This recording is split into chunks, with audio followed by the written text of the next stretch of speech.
गांव बापस्ती की पहाड़ी पर एक मंदिर था जो कई वजहों से प्रसिद्ध था। बापस्ती के परिवारों में आपसी सौहार्द बना हुआ था। इसकी वजह उस मंदिर को ही बताया जाता है।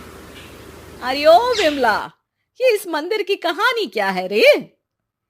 अरे ये मंदिर इस गांव के लिए बहुत ही शुभ है।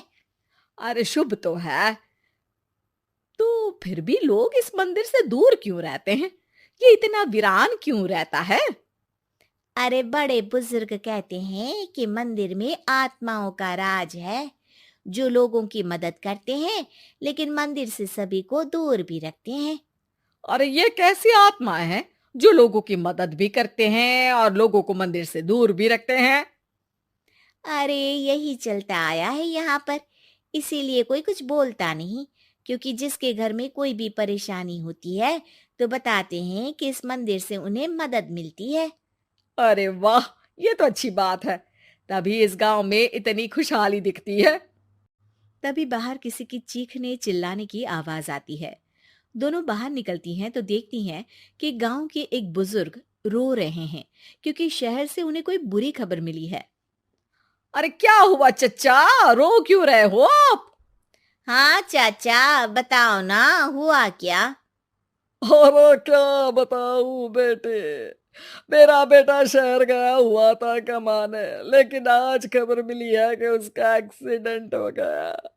वो अस्पताल में भर्ती है।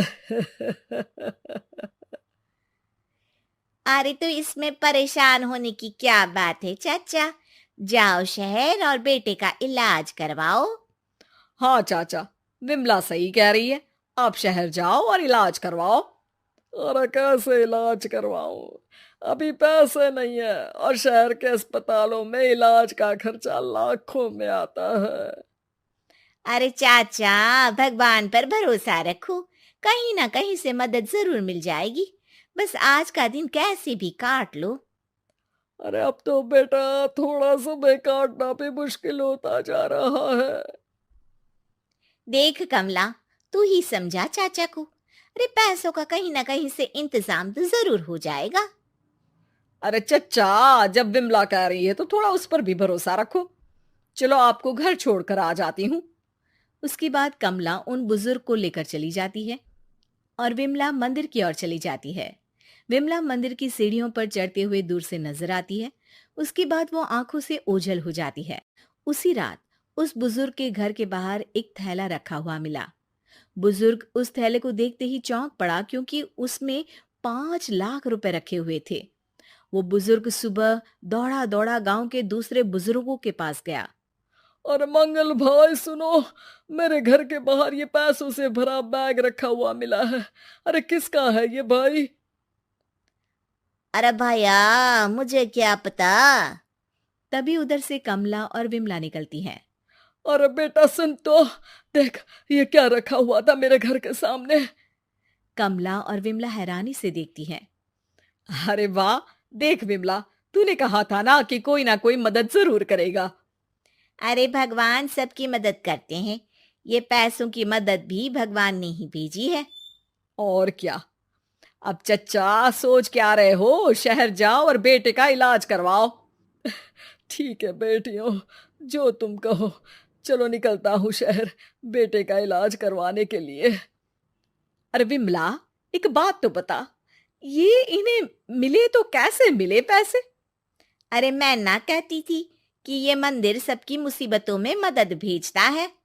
अरे वाकई बड़ी पुण्य आत्मा है मंदिर में। सो तो है, लेकिन उनके बारे में लोगों को कम ही पता है। अच्छा, और तुम्हें क्या पता है? अ, जितना पता था वो तो बता दिया। ना रे ना, मैं नहीं मानती। तू कुछ तो छिपा रही है। अरे कुछ ना छिपा रही, जो पता था वो बता दिया।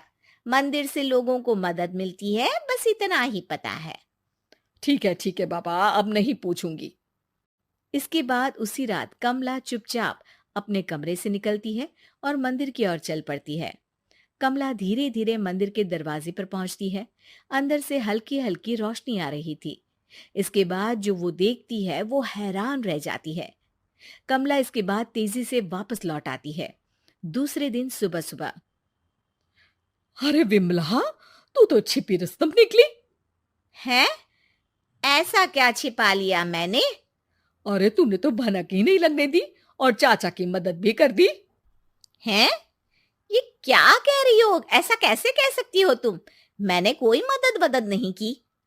अरे सब पता है मुझे, कल रात मैं गई थी मंदिर। तो क्या देखा? अरे तुम्हारा पति और कुछ लोग वहां दिखे। बोरियों में नोट भरे हुए थे और सभी नोट गिनने में लगे हुए थे। तो तुम्हें क्या लगा? वो क्या कर रहे थे?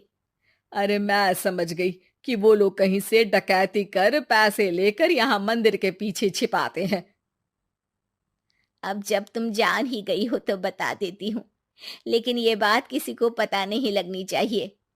मेरे पति डकैती नहीं डालते हैं, बस उन लोगों से पैसे छीनते हैं जिन्होंने गलत तरीके से पैसे बनाए हैं।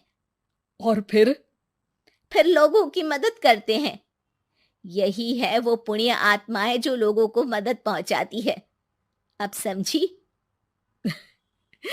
हाँ, अब समझी उन पुण्य आत्माओं का चक्कर।